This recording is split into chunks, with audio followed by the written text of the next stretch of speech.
Hello folks, what I'm going to share with you today is quite unbelievable. If anybody had told me a month ago that Iran will launch more than 300 cruise missiles and ballistic missiles and all kind of drones, I would say this is an open declaration of war. They would not dare. Well, they did, and it is indeed an open declaration of war, and a war that was going on a very low intensity through proxies is right on the table. This agenda cannot be hidden anymore. A few things to share with you, and number one is why Iran is so hateful toward Israel. How come Iran made a clear, specific plan? They don't hide their intention anymore, that the Jewish state should come to an end. We do not share a border.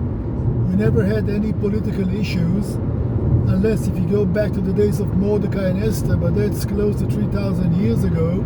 So the question should be, why Iran is so hateful toward Israel? Some may think is to show Arab solidarity. Well, the Iranians are not Arabs, they are Farsis, and indeed, in the worldview of Iran, the most despicable people on the planet are indeed the Arabs. So that's not to show solidarity. The answer is one. You can summarize that in one word: Islam. The motivation is religious. Iran wants to dominate the Muslim world, and through that domination they want to lead everybody to the destruction of Israel and to win that leadership position. Iran is a Shiite country and not a Sunni one. Most of the first targets of Iran are the Muslim Sunni countries. Had Iran known when they started this vicious plan about 20-25 years ago that should lead to the demise of Israel, that what will happen eventually will be a rift in the Muslim world, maybe they would have some second thoughts. Iran was positive that all the Arab Muslim countries would put their differences aside and she can unite all of them against Israel. That looked like a win-win situation, to win the hegemony of Islam and to wipe out the Jewish nation. What happens basically is that the Muslim world is now divided because Muslim countries have their own interests. They hate to think about Iran leading the struggle, and if Iran knew that most of the Sunni countries in the Middle East are going to side with Israel against the imperial ambitions of Iran, maybe they would have some second thoughts about starting this whole operation. The reality is that Iran is getting isolated.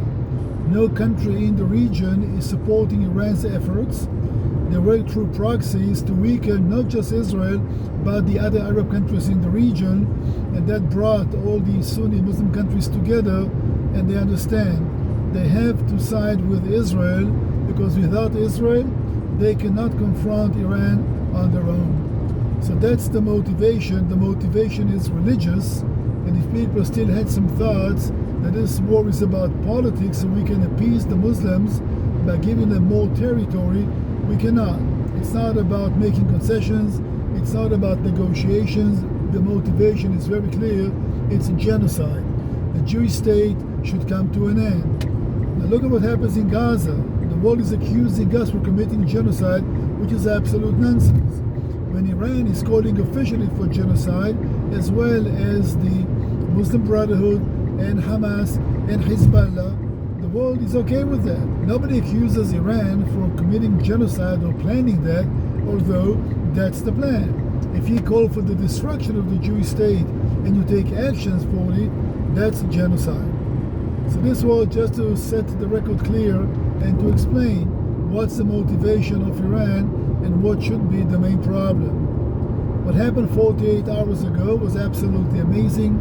Israel was openly attacked by Iran, and lo and behold, a new situation had surfaced that was kind of clandestine, and that was a local coalition which is made of the Arab Emirates, Jordan and Israel, supported by the American Air Force and the British one, and maybe France was also engaged somehow. But think about hundreds of aircrafts in the air. They come from different air forces, all coordinated by the Israeli Air Force, to to try to intercept those flying objects still above Jordanian airspace and above Iraqi airspace. This coalition had surfaced for the first time so openly that the Israeli Air Force was cooperating with the Arab Emirates and with Jordan to protecting their airspace, and through that to protect the state of Israel as well.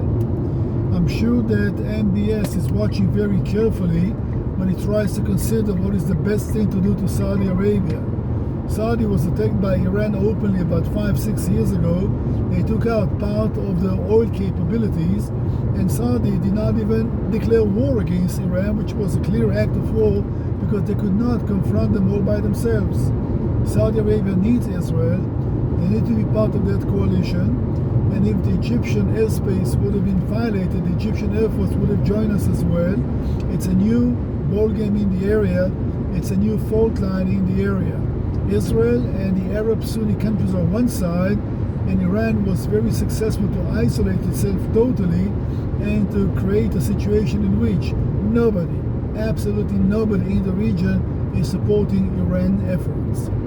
But to be an Israeli and to be told in advance, hours in advance, that all these bombs and rockets and missiles are underway, it's just amazing how the Israeli public reacted. We are resilient, we are strong enough, we trust our army, we are well protected and well prepared.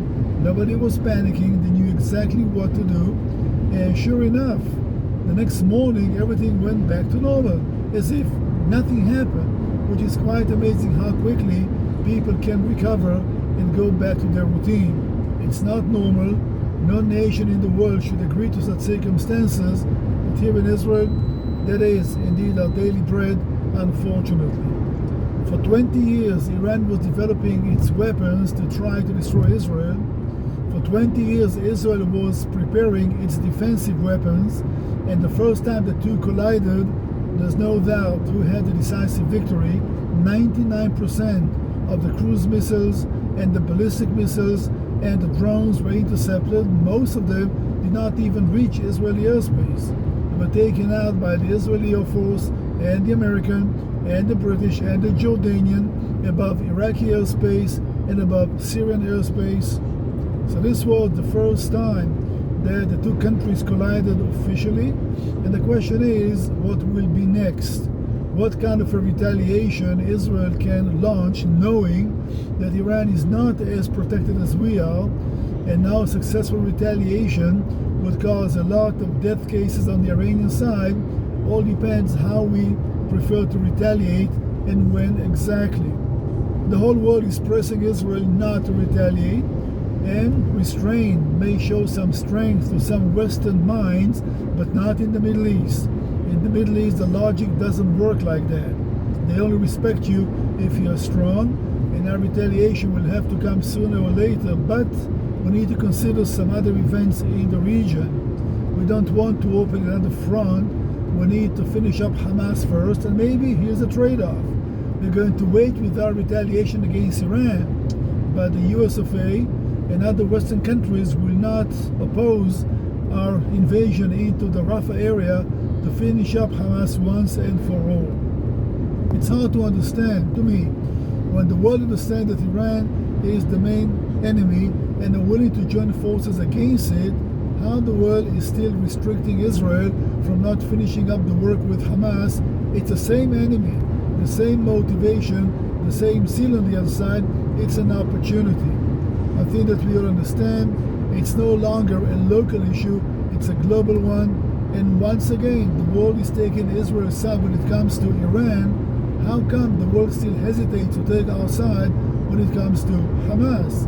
You cannot fight Iran without fighting its proxies, and Hamas is maybe the most vicious one of them, including Hezbollah in Lebanon. We have an opportunity. We have an opportunity to strike back at Iranian assets, and that will signal, a very clear signal to Iran, Israel is not alone, and this enemy that was growing over the last 20 years is indeed the civilized world enemy, and we're going to take some action to stop the nuclear plan, if possible, or maybe to lead to the demise of the Ayatollah regime. It's not the Iranian people that we are targeting the regime. Many Iranians are opposing the regime. I wish I could say the same about Gaza. In Gaza, most Gaza is supporting Hamas and its MO. In Iran, we have to say many people, maybe a majority, are opposing the regime, and therefore the Iranian people need the help of the West to get rid of the Ayatollahs. In Gaza, it's a whole national issue, if you wish. Most of the Gazans are supporting Hamas, which will give us the right to confront efficiently not just Hamas, but the whole spirit of Gaza, which is definitely satanic. I know it's a lot to comprehend, not easy to digest, but you can do some cleanup and bring it to conclusion by 2-3 clear sentences. Number one, Iran is motivated by religion. Number two, it's an open war. Number three, it's not a local issue, it's a global one. And until next time, may the God of Israel richly bless you all.